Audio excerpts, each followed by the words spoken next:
Shout out ako kay Idol Coco Martin, nakarating ka sa Bacoor sa sobrang init na pagtanggap nila sa iyo.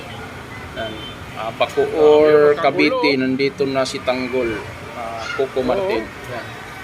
Bumisita siya, dumaan siya, medyo may kunting hindi mo alam kung maawa ka o matatawa.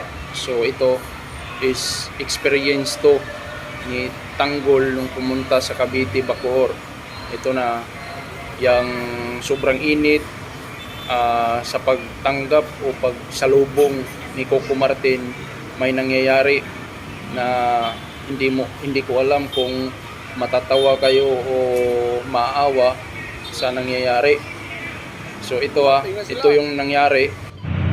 Ito mga kaidolo, yan po yung nangyari sa Bacoor ngayon lang, February 17. Sa February 17, ito yung nangyari. Yan.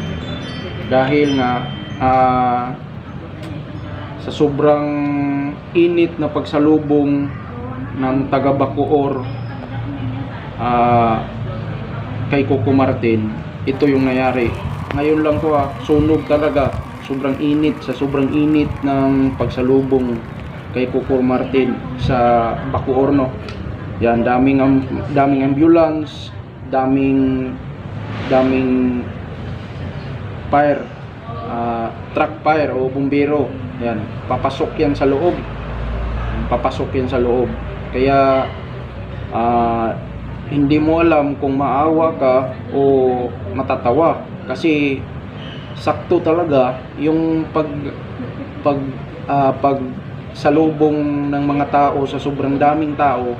Makikita mo yan sa sobrang daming tao, makikita mo na talagang literal talaga na mainit yung pagsalubong ng mga tao, o talagang sunog talaga yan. So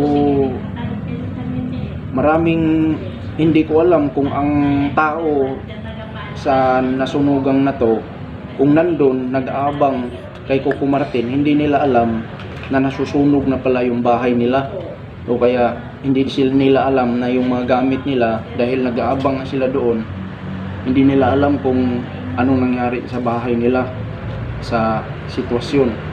So yan, ang lakas-lakas ng usok, hindi mo na makikita kung kuan. Yan, daming bumbero nito nag-back up dahil nga nasunog ito. Sa tapat po ito ng sa tapat ng Sogo sa may St. Dominic, Bacoor. So literal na nasunog talaga, na mainit talaga yung pagtanggap kay Coco Martin, no? So yan, kung sino mang nasunugan na to, sana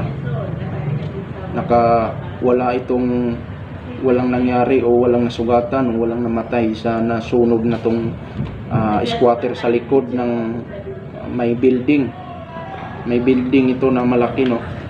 So sana walang nangyaring masama sa kanila.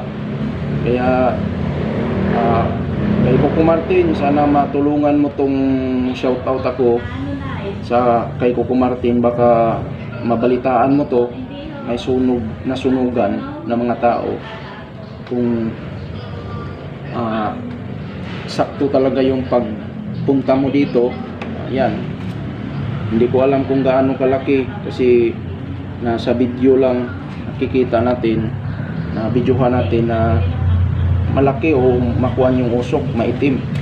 Kaya maraming maawa o siguro matatawa ka, dahil nga sa sobrang init na pagtanggap kay Coco Martin sa Bacoor, pati bahay nasunog, no? Yun talaga. Kaya God bless sa lahat, at maraming salamat sa